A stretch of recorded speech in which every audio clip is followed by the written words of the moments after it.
a developing news situation. According to NBC News, US forces securing a Russia-flagged tanker linked to Venezuela. The ship is currently sailing between Iceland and Scotland, with Moscow saying it's monitoring the situation with concern.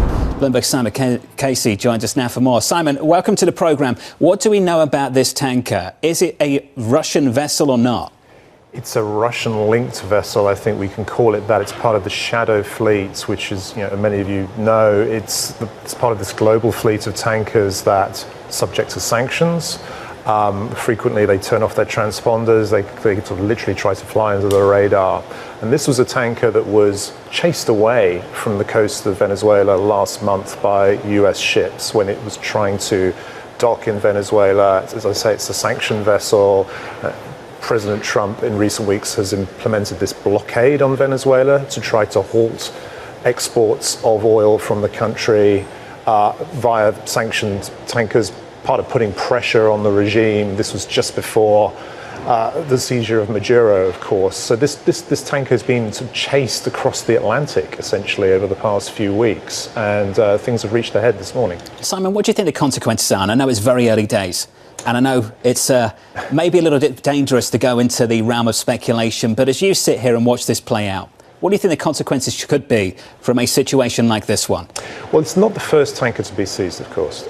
We had another sanctioned tanker seized last month. That tanker was full of oil. This one is empty, by the way. That tanker that's full of oil now sits off the coast of Texas.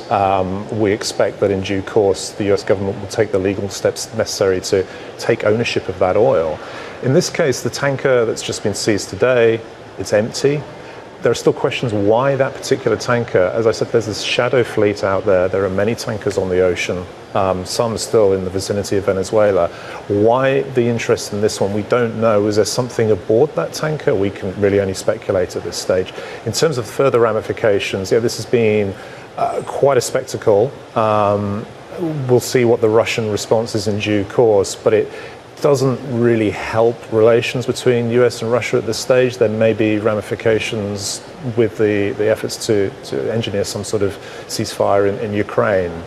So we'll see. It'll be very interesting to see what happens in the course of today. Simon, if the US continues to go after the shadow fleets almost around the world, what would that do to the oil price? Well, Venezuela it's a shadow of what it once was in terms of an oil producer. It produces currently less than 1 million barrels a day, probably substantially less than that right now, in a global market of over 100 million barrels a day of consumption. And we're in a glut at the moment. The oil price has declined quite a bit over the last 12 months. We think prices could even head lower this year, regardless of what happens with Venezuela. The world can live without Venezuelan oil. So there's no sort of significant market impact. Certainly consumers are probably not going to notice anything from this. Secretary Wright right now is saying that Venezuela can increase output by 700,000 barrels a day in the medium term. What do you make of that? How quickly could we see a ramp up? I mean, I think that's a pretty bullish assessment. If you speak to people in the industry who know Venezuela pretty well, we're currently, as I say, less than 1 million barrels a day.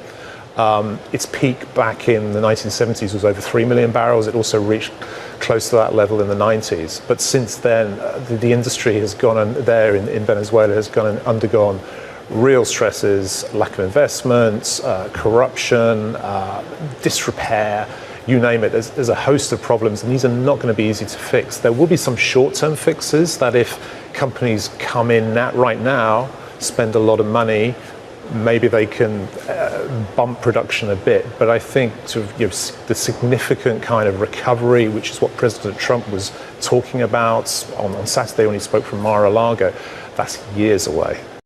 这部影片怎么这么短？别担心，我知道你还想更了解这部影片它的相关背景，那么就快上神队友Blogger，用浏览部落格的形式，依次快速了解这部影片的前因后果，以及事件之后所产生的巨大回响，就快上神队友Blogger吧 ，Let's go！